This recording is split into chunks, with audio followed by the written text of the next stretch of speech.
From CBS News Election Headquarters, this is the CBS Evening News with Walter Cronkite and Ed Bradley in our newsroom in New York. Good evening. Even with the polls still open across the country in this presidential election, there was the smell of victory in the air for Republican Ronald Reagan.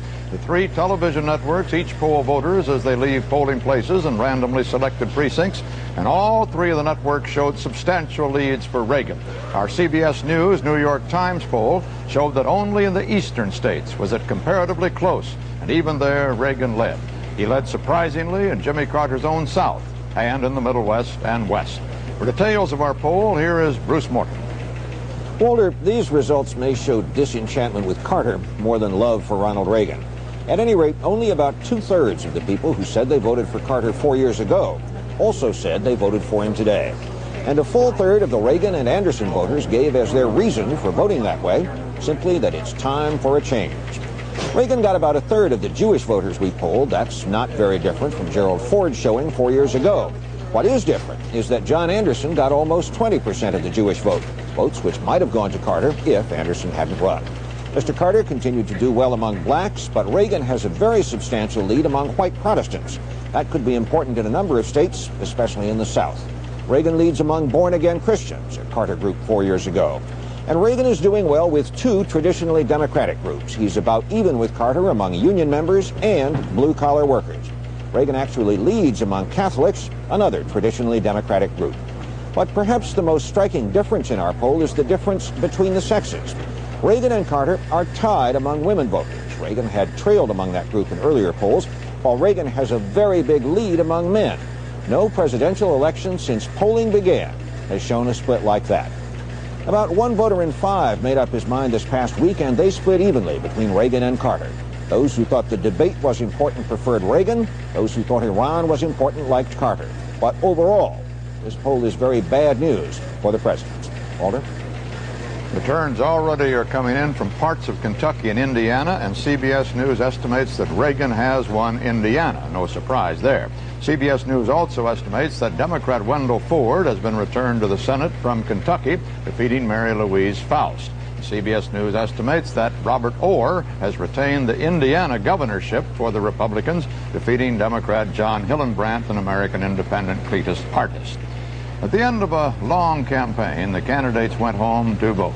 Jimmy Carter to Plains, Georgia, Ronald Reagan to the Pacific Palisades section of Los Angeles, John Anderson to Rockford, Illinois. Our correspondents went with them, as they have since the start of this campaign. Jed Duval begins our report. A small crowd was waiting outside the polling place this morning as the President and Mrs. Carter came to vote. I've talked to my wife, he told reporters, and I've decided to vote the same way she does.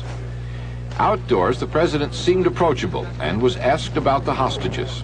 I feel more encouraged about the hostages now than I have in the past, but the time schedule for their release is something I can't predict. Did the hostage issue handicap you in your re-election bid? Well, obviously the last year, the concern about the hostages, the frustration that all Americans have felt, I think has obviously been a negative political factor, but we've acted properly. A few blocks away, more of the hometown folks heard a Carter stump speech. It seemed to be an impromptu review of his time in the White House, and it could serve, if he loses, as a farewell. We've made some very difficult decisions, and every time I've made a judgment, in a time of crisis or a time of solitude, about the future of our country or the future of your lives, I've done it with the memory of my upbringing here in Plains, the fact that I'm a Southerner, the fact that I'm an American. And at the very end of it, as the President was telling his neighbors he hoped he hadn't been a disappointment to them, he found it difficult to go on. In the process, I've tried to honor my commitment to you. God bless you. Hundreds of White House staffers awaited the President's return on the South Lawn. It may be a long night. We don't know yet what the returns will be, but I understand there's a heavy turnout so far in the areas that have been reported in. I still feel very confident, he said, and look forward to the next 4 years. Jed Duval, CBS News, the White House. Ronald Reagan, who by the account of those close to him has been waiting for this day for 12 years, arrived with his wife Nancy to vote at the home of a neighbor this morning. There were greetings, and books and pictures to be autographed at the polling place before the Reagans took their ballots into adjoining booths. Nancy Reagan had just begun marking the punch card ballot when she paused to talk to her husband around the partition. Well, that first one was pretty exciting.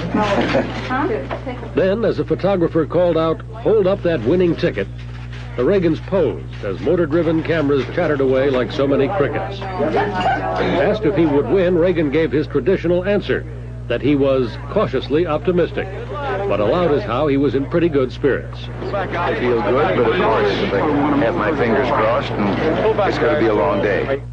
Reagan then went for a haircut before a meeting with his advisors over lunch. The Reagans will have dinner at the home of friends and then come to this Los Angeles hotel, the one at which they celebrated his 2 victories for governor, for what they expect to be another victory celebration. His advisors, who are virtually certain that he is going to win, have already begun meeting to begin planning for the transition to a new presidency. Bill Plant, CBS News, with the Reagan campaign in Los Angeles. John Anderson was in a bittersweet mood on this pristine morning in Rockford, Illinois, as he walked with his wife and children to his hometown polling place. Victory seemed out of the question, but his wife said the campaign had brought other rewards. He said it all last night. He tried to wake up America. Until the end, Anderson endured accusations that his candidacy was costing President Carter the election. He has not communicated to the American people a vision of the country that they share with him for the next 4 years. So I think to try to assess blame against some other candidate in the race would not be correct. Anderson will watch the returns in Washington tonight. He's not expected to receive more than 8% of the vote. 12% would be counted as a moral victory, Anderson strategists say, a compelling reason to try again. Ed Rabel, CBS News, with the Anderson campaign in Rockford, Illinois. CBS News has learned that Senator Henry Jackson, a Washington Democrat, has agreed to serve on a transition team if Ronald Reagan is elected president. It's understood that other Democrats also have agreed to join that team. Senator Jackson has been mentioned as a possible Secretary of Defense in a Reagan administration. Election day is a great equalizer, and in the voting booth, the vice president speaks with the same authority as the president. Vice President Mondale cast his ballot this morning in the village of Afton, Minnesota, near St. Paul, where his wife's family lives. Mondale's name is expected to help Carter in Minnesota, but the vice president called the election as tight as any race could possibly be. And in Houston, Texas, George Bush, the Republican vice presidential candidate, arrived early at the voting booth with his wife, Barbara. Bush said, "If the rest of the country goes the way this district does, we're in like a burglar." Former Wisconsin Governor Patrick Lucey, John Anderson's running mate, voted in Madison.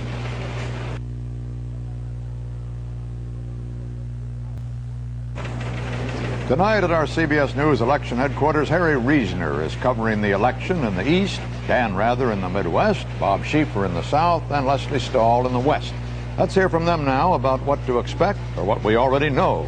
Harry? Walter, just because the East is the part of the country that rolls by the sun first doesn't mean it will decide the election.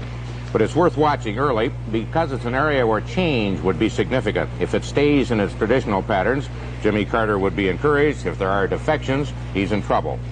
So he could lose states like Vermont and New Hampshire, and maybe even New Jersey's 17 electoral votes. But if he should happen to lose Massachusetts, a big one, or Connecticut, a small one but an indicator, then you really start to watch New York, New Jersey, and especially Pennsylvania. If you had to pick 2 states to watch, it would be Connecticut and Pennsylvania, around 8:30 Eastern Time. Connecticut because it is not Reagan country, but if it goes for Reagan, that shows a strong pro-Anderson and anti-Carter feeling. And Pennsylvania because it is the first sign of how mid-America feels this year, and mid-America will decide this election. Of course, if New York should go for Reagan, that's not only an indicator, that's the ballgame. Dan?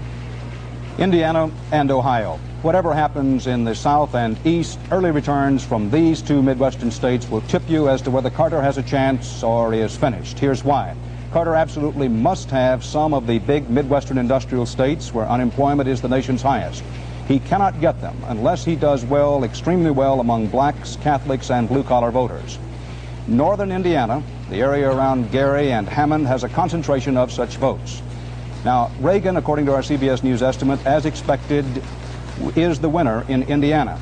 However, You will know what is going to happen elsewhere if you watch what Jimmy Carter does or does not do in the black, Catholic, and Union-heavy northern sections of the Hoosier State. We hope to have those figures for you rather shortly. Then watch Ohio, Cleveland, Youngstown, Akron, Toledo. If Jimmy Carter isn't doing well in those black, Catholic, and Union strongholds, you will know that he is finished.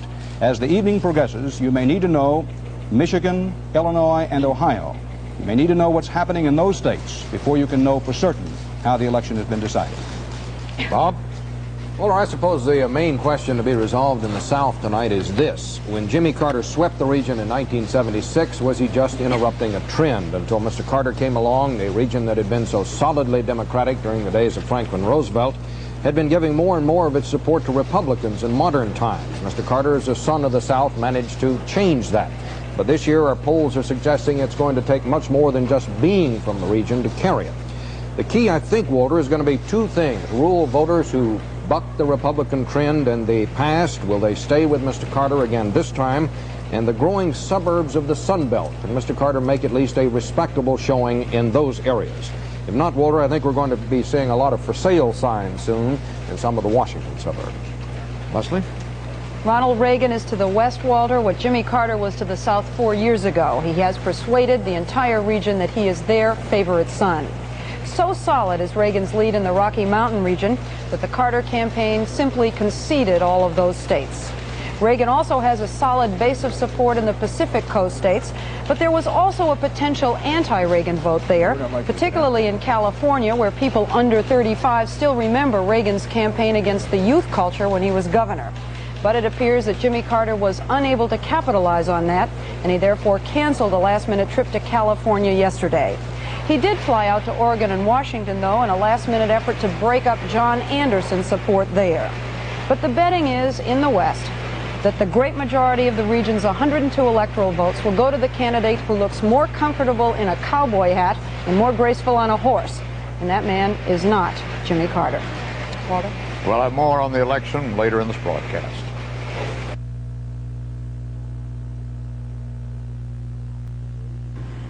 The American hostages in Iran today began their second year in captivity. The anniversary was marked in Tehran by a large Iranian government-sponsored celebration at the U.S. Embassy.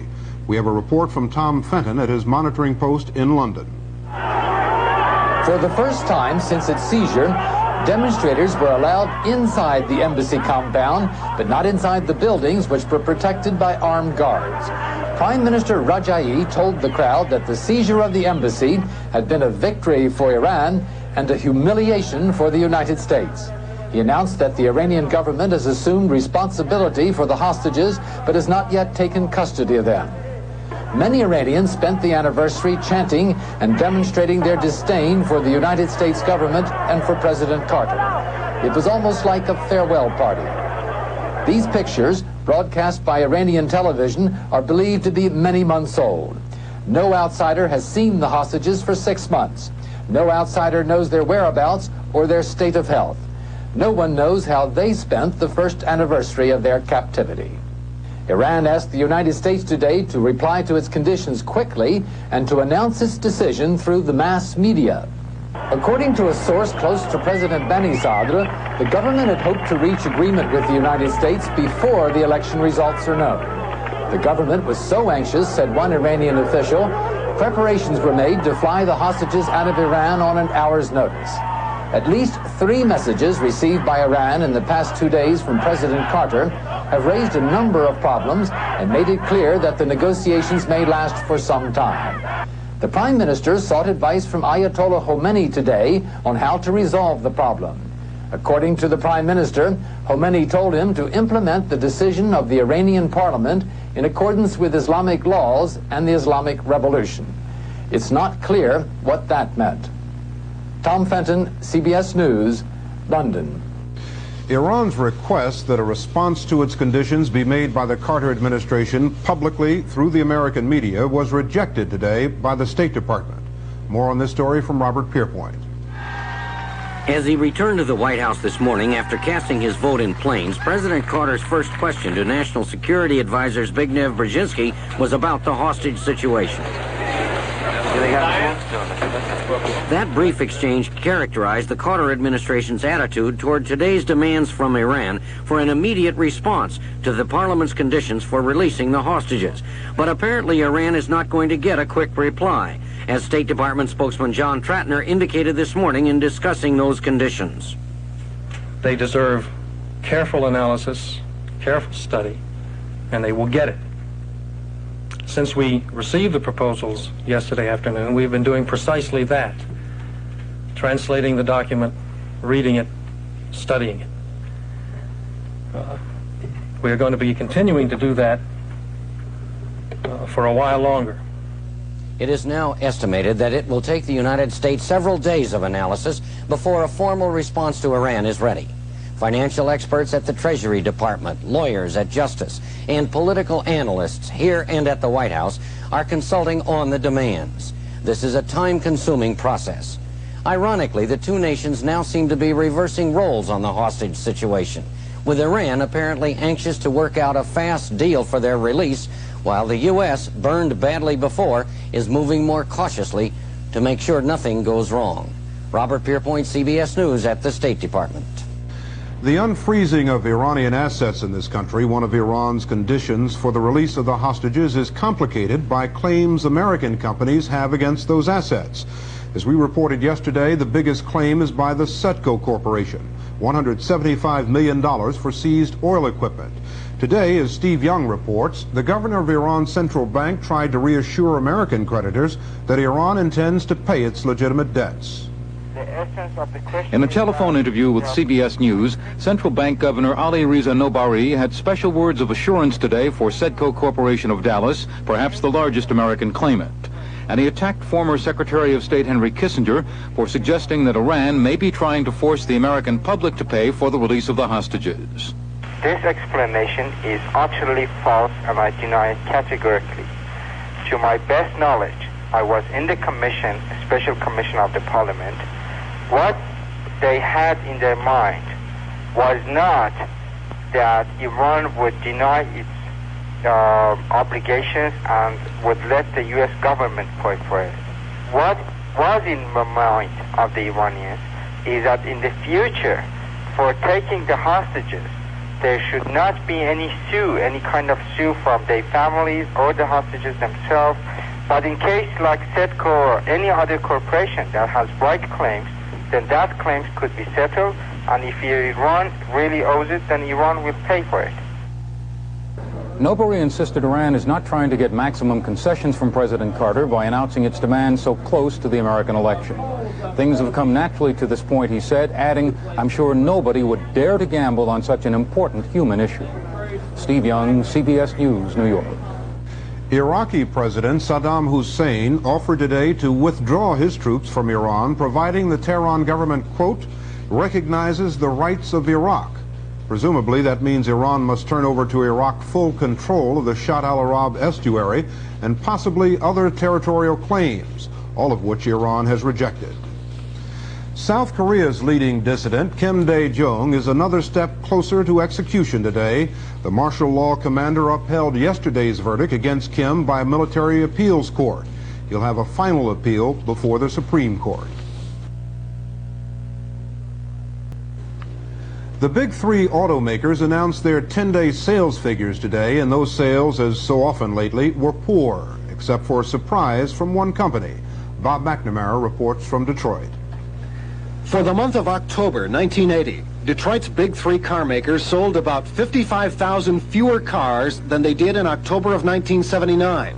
But for the first time in a long time, Chrysler officials have something to smile about. The company was the only one of Detroit's big three car makers to show a sales increase for the last 10 days of October. Led by the apparent public success of the new K cars, Chrysler says it sold 6% more cars than it did for the same period a year ago. And at the same time, General Motors reported a drop of more than 11.5%, while Ford sales fell almost 24% below the 1979 figure. For all of October, Chrysler again was the only Detroit car maker to show a sales increase, up 5% from a year ago. General Motors sold about 3% fewer cars for the month than it did in October 1979. and Ford's monthly sales for October were down 19% from a year ago. 1980 has taught Detroit a bitter and expensive lesson, and industry analysts say unless sales figures improve dramatically over the remaining 2 months of the year, the Big Three could end 1980 with combined losses approaching $4 billion. Bob McNamara, CBS News, Detroit. The stock market was closed today because of the election.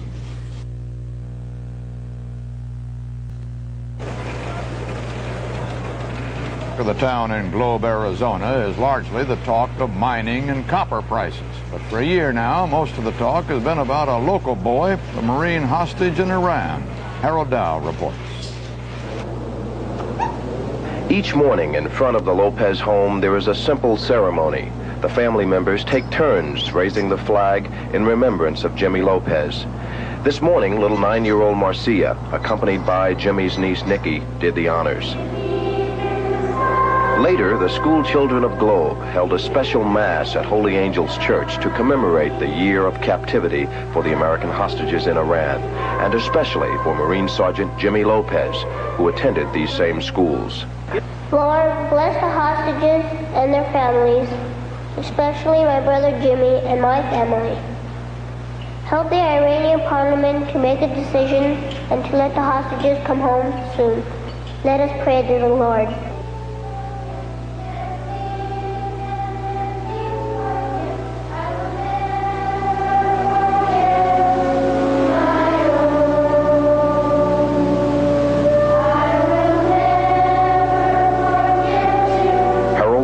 CBS News, Globe, Arizona. Returns from Indiana and Kentucky already are rushing into our CBS News election headquarters here in New York, and polls in 7 other states are closing right now. CBS News estimates that Reagan has won Indiana. CBS News also estimates that veteran liberal Democrat Birch Bayh has been defeated for his Indiana Senate seat by Republican Dan Quayle, and that Republican Robert Orr has won the Indiana governorship, defeating Democrat John Hillenbrand. And in Kentucky, CBS News estimates that incumbent Democrat Wendell Ford has been returned to the Senate, defeating Mary Louise Faust. Those governor and Senate races are among many being decided today, of course. Altogether 34 Senate seats, with many incumbent liberals strongly challenged by conservative organizations.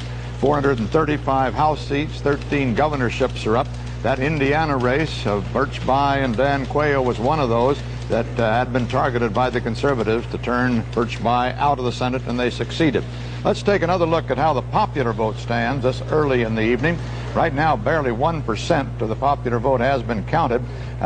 And you see there that President Carter has, it's changing as we look at it, 41% of the vote, and Reagan some 54% of the vote. At this time, John Anderson, the independent candidate, is running with about 4% of the vote. And that's the way it is. Tuesday, November 4th, 1980, the 367th day of captivity for the American hostages in Iran. This is Walter Cronkite, CBS News. We'll be back in just a minute with full election night coverage. From CBS News Election Headquarters, this has been the CBS Evening News with Walter Cronkite and Ed Bradley in our newsroom in New York.